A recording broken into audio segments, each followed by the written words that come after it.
So the third new rule of money is, I think the big mistake is, I hear so many people say it's important to save. That's ridiculous. And the reason that's ridiculous is because what happened in 1971 is crucial. In 1971, the U.S. dollar stopped being money. In 1971, the U.S. dollar became a currency. And what that meant is Richard Nixon, in 1971, the president, took us off the gold standard. That's like giving an alcoholic free rein to the bar, or it's like giving somebody who can't control their spending unlimited credit cards. So what's happening is all the savers today are losers. You know, the problem with 1971 is that the federal government keeps printing money, so the value of your money keeps going down. So these people, I'm saving, and if you notice, as the value of the dollar goes down, prices go up. So they call this inflation. You know, you look at in 1997, oil was about, I think, $10 a barrel. 10 years later, it's about 135 a barrel. So they say it's inflation, but really what it is the dollar's value coming down. So savers are getting wiped out today.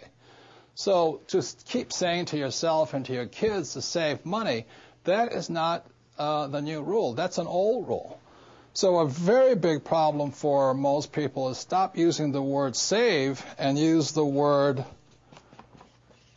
hedge. You've got to hedge your money, hedge against losses. Like when I buy a stock, I put a hedge in. I put a stop loss or a put inside of it or a call, whatever I'm doing. I want to stop it. So today, I don't save money. I'm hedging. So in 1997, I started investing in oil, gold, and silver. So as the dollar dropped, oil, gold, and silver went up. So I'm not betting so much on oil, gold, and silver. I'm betting against the U.S. dollar.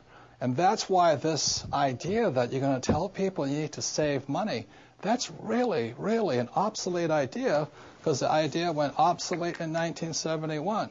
The U.S. dollar in the last few years has lost almost 80% of its purchasing power.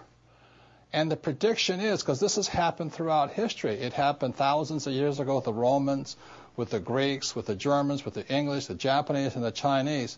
Every time they've made money into a currency, something you could print at unlimited, every time that has happened, the currency has gone to its true value, which is zero.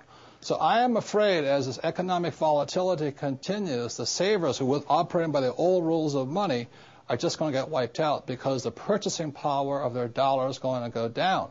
So even if the bank's paying you 5 to 10% interest, you can't keep up with the banks printing money.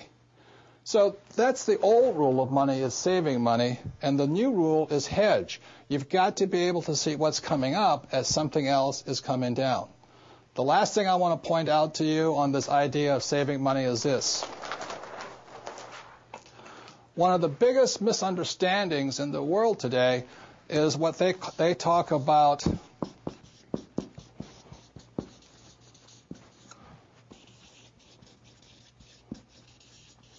if I misspell again, apologize, is the U.S. Federal Reserve Bank, which I believe was created in 1913.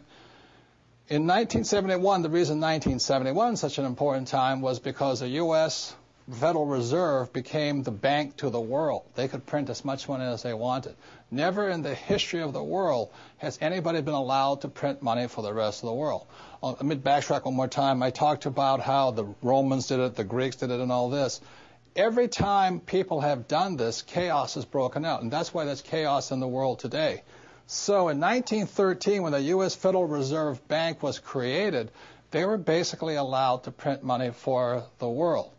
Every time that has happened throughout history, a despot has arrived. For example, in 1933, a man named Adolf Hitler rose to power when the Weimar Republic was allowed to print as much money as it wanted to do.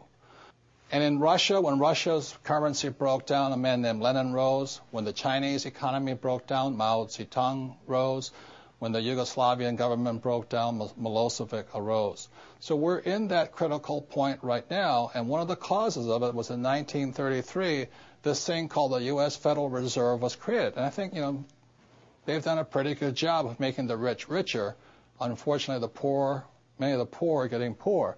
One of the problems of this is you have to understand that, first of all, the U.S. Federal Reserve Bank is not U.S. It is made up of a bunch of international rich guys from all over the world. The second thing, it is not federal. It's not a U.S. entity. It is, again, a bunch of rich banks from all over the world. Third, it has no reserves. There is nothing there.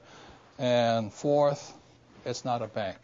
So that's why when I talk to people about really needing to understand the new rules of money, which really began to take effect in 1971 when we were allowed to print money for the rest of the world, is understanding that this system here is causing the rich to get richer and the poor and middle class to get poorer, but most importantly, the lower middle class is almost getting wiped out. High prices, volatilities in the market, food getting more expensive, gas getting more expensive, savings getting wiped out, home values going around. And the reason the troubles have started, again, is the U.S. Federal Reserve Bank is not U.S., it's not federal, there's no reserve, it's not a bank. So if you understand that, then you can start to hedge your position rather than save money. And that's the new rule of money.